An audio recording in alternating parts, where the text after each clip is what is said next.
He's under pressure to step down, but Syria's president says he's ready to take part if there's support for a Russian proposal to hold new elections. But isn't the election called premature? Is it even realistic? And could it lead to a political settlement? This is Inside Story.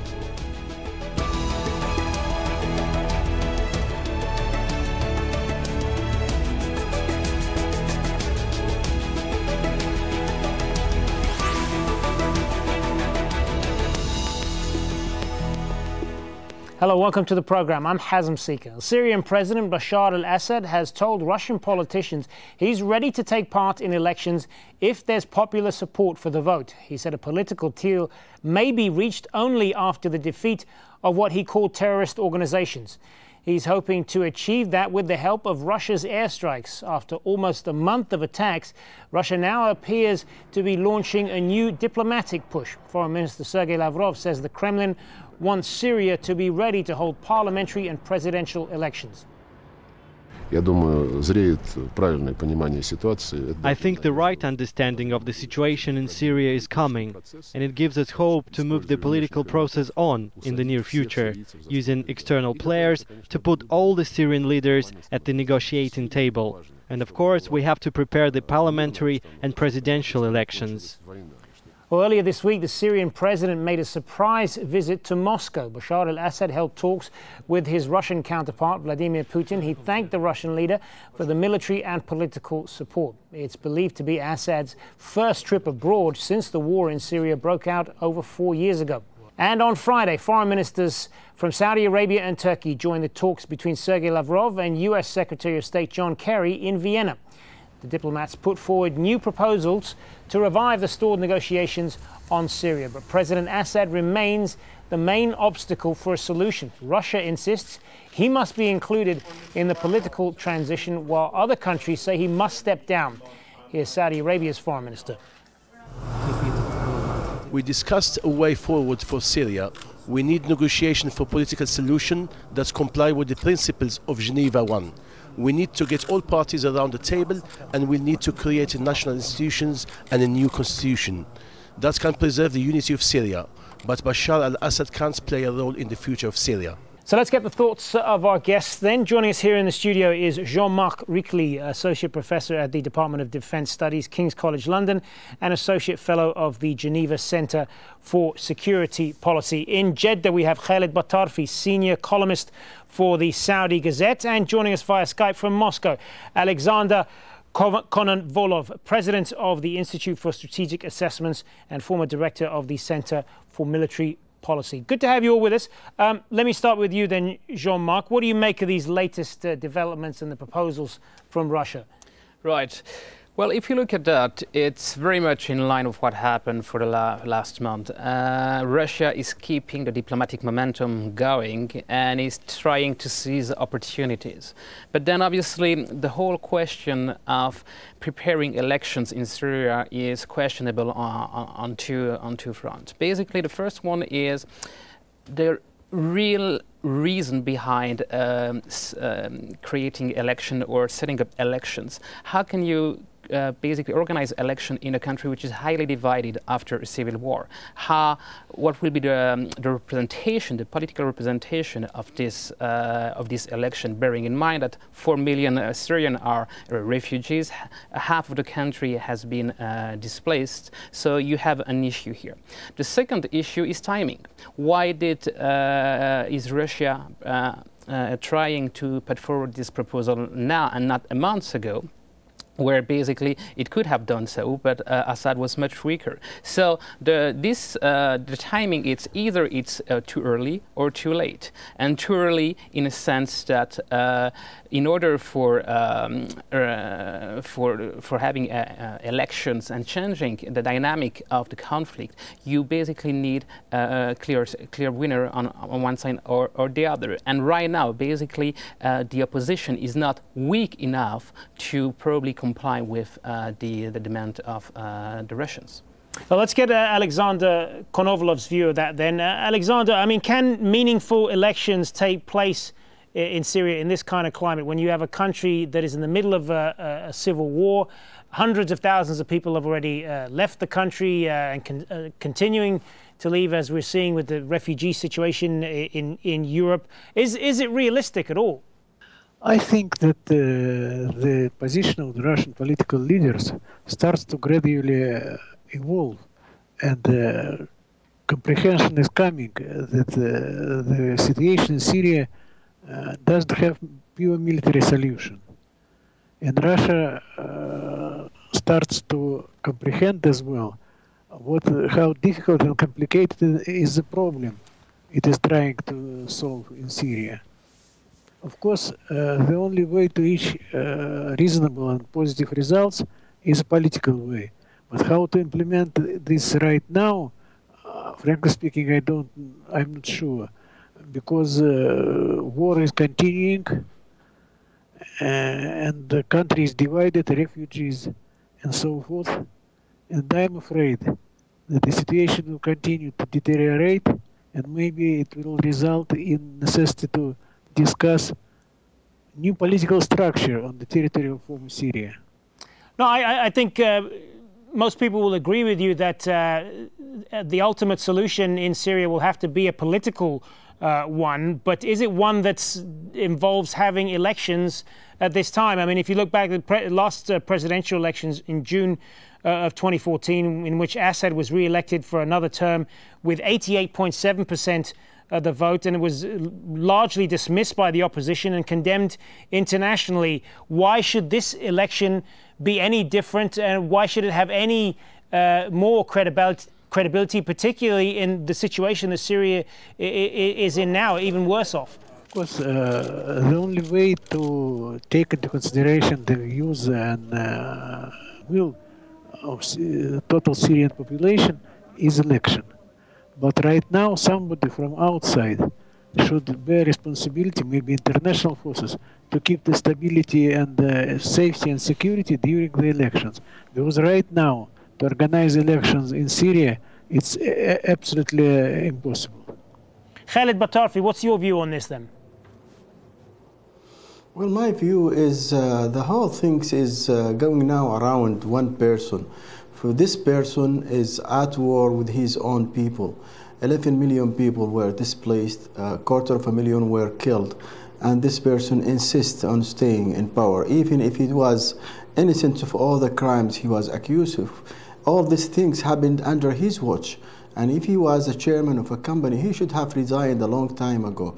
But my position is, my thinking is that the Russians and Iranian and Hezbollah need this guy because he has the keys to the gates of Syria. He is the only legitimate person who could allow them to continue to occupy his own country, take his petrol and minerals, and do whatever they want under his stamp of approval.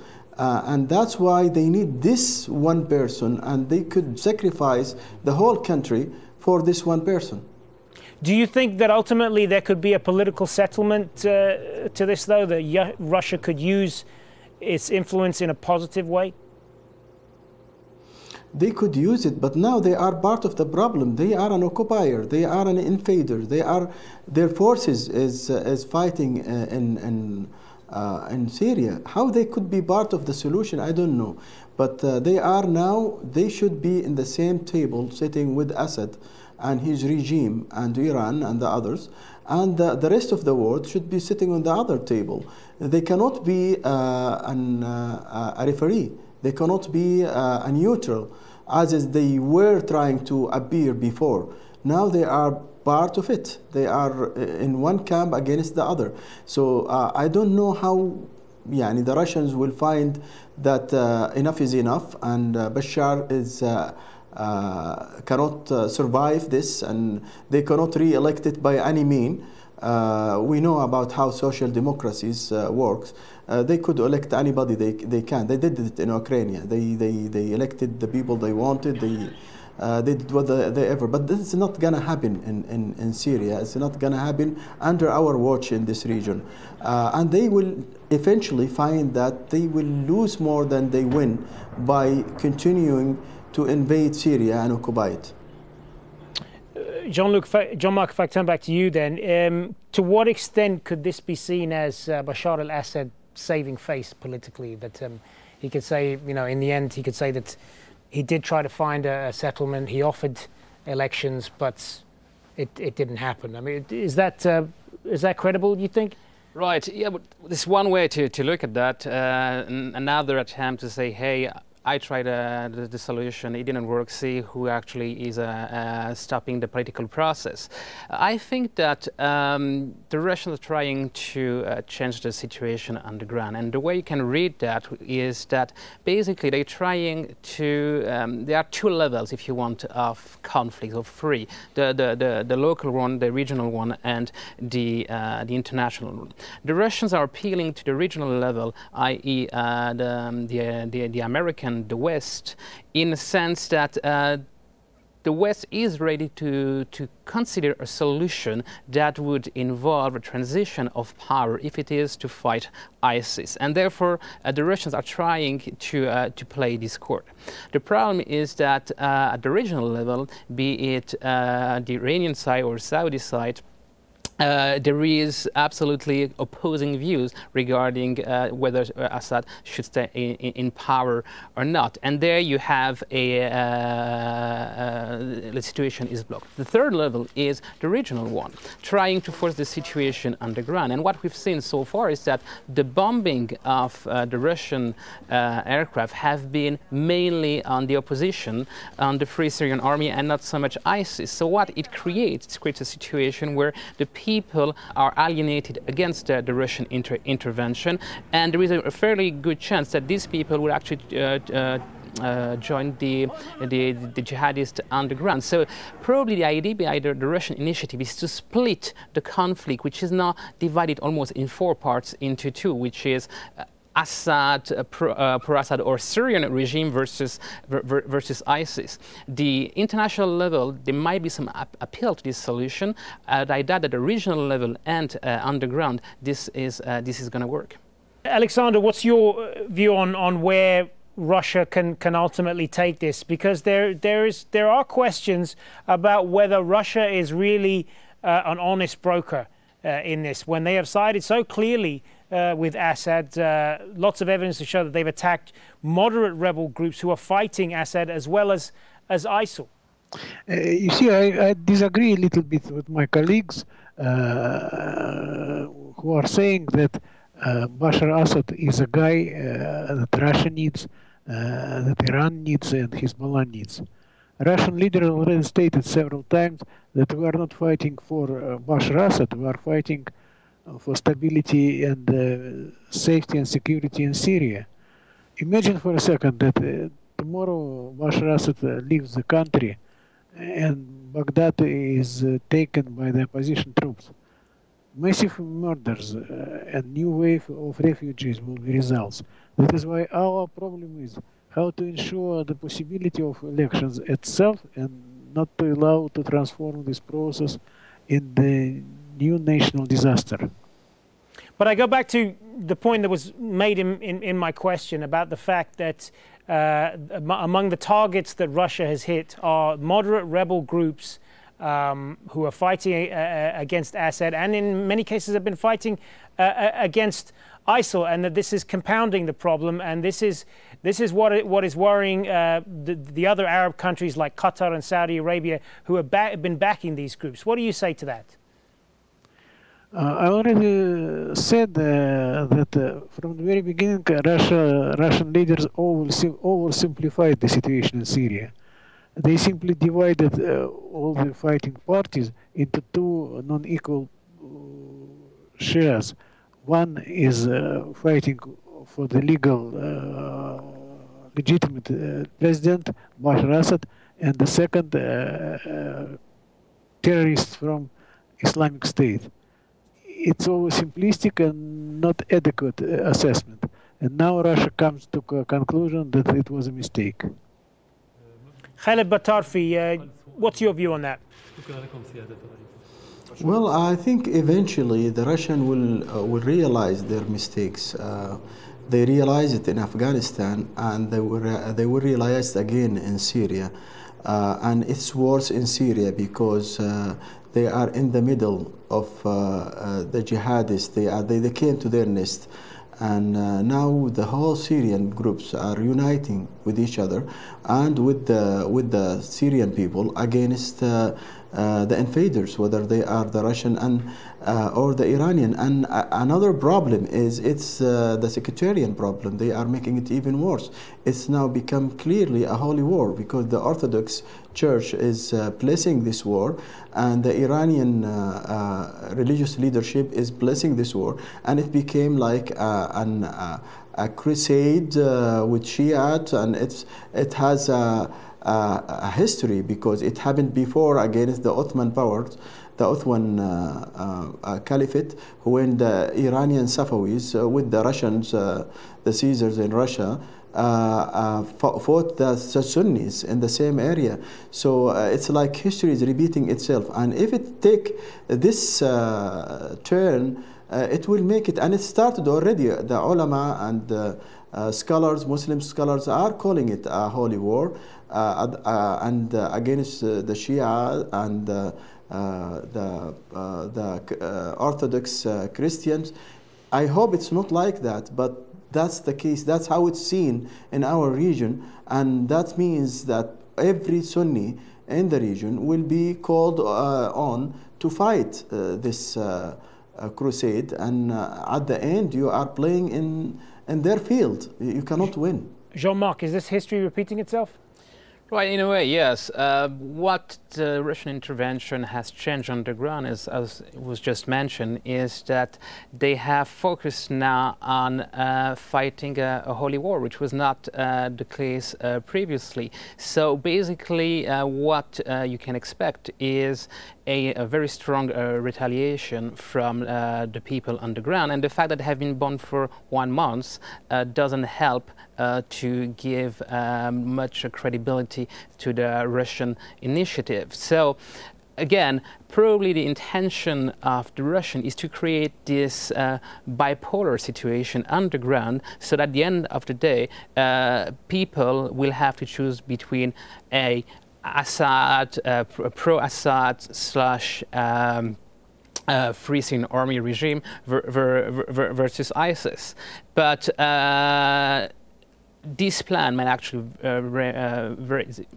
backfire, considering that the rebels or the opposition has received some anti-tank missiles, and they used them quite heavily over the last few days, and created lots of damages on the Russians. So if it turns out that it's a quagmire that is about to happen, then the situation will be actually much worse than it was already. Yeah, well, let's expand on this issue of a quagmire, and I want to put this to you, Khaled, and I'll put the same question to Alexander as well. Is there a danger that all of this involvement of outside powers is just making the situation worse? When countries like Saudi Arabia and other Gulf countries are sending money and arms and supplies and so on to these rebel groups, they're just simply fueling the conflict. What do you say to that? There is no option for this country, the neighbors of Syria, but to fight this invasion of Russian and Iranians, because the Russians want to control an Arab Muslim country.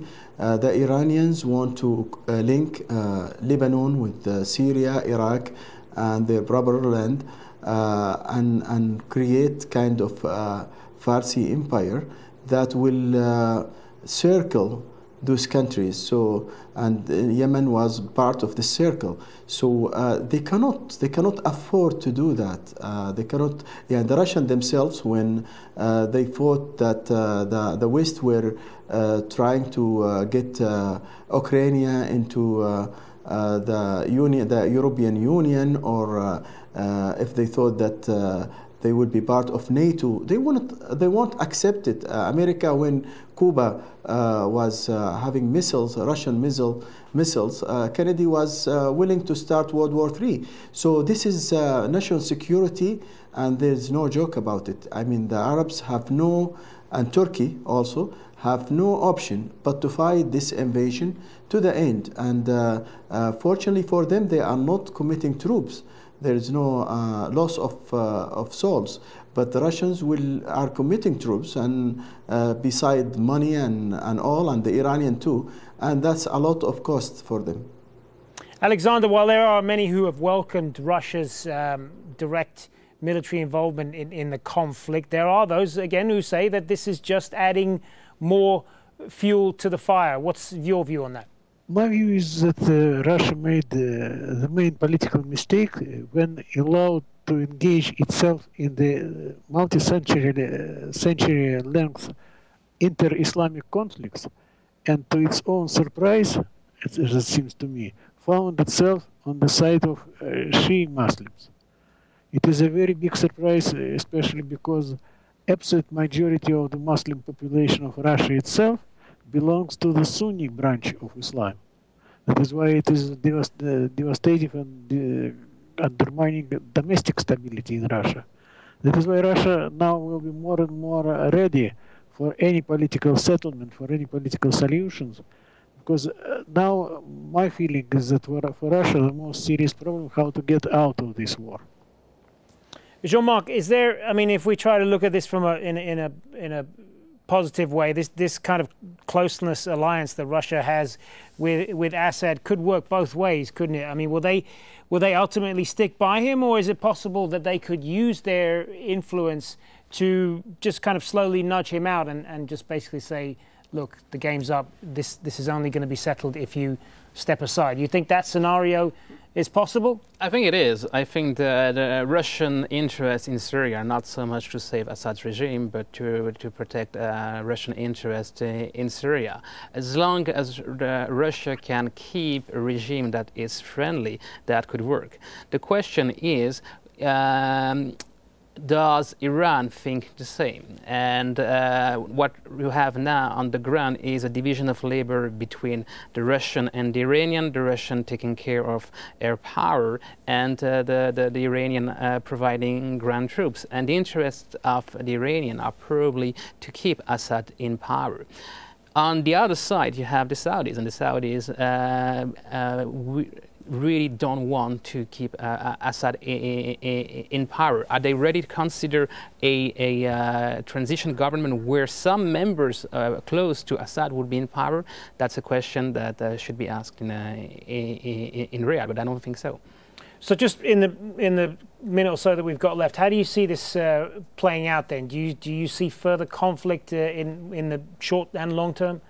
Right, the situation right now is not ripe for a political solution. So what will probably happen, there will be an evolution on the political position of the different actors, while on the ground, the forces on the ground will try to force a decision. But I think that this proposal from the Russian is appealing to, as I mentioned before, the West and some of the Arab countries in the Gulf, like the UAE or even Jordan, but very difficult to swallow for the Syrian opposition, who has been again the casualties of the Russian bomb so far. Okay. Just in a little time we got left then, Khaled, briefly, are you ultimately optimistic about how this will play out, at least in the near future?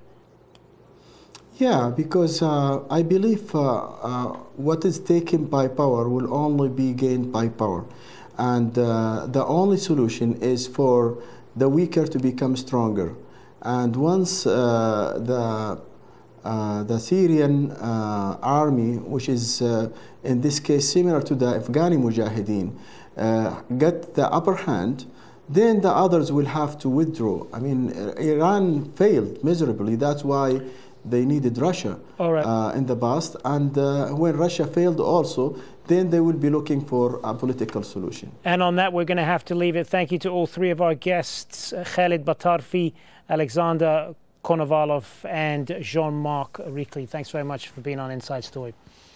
And thank you, as always, for watching. You can leave your comments on the program's page of our website, aljazeera.com, of course, and you can also post your views to us on our Facebook page. That's facebook.com/AJ Inside Story. We're also on Twitter. Tweet us at AJ Inside Story. Thanks for watching. From me, Hazem, Sika, and all the team here. Bye for now.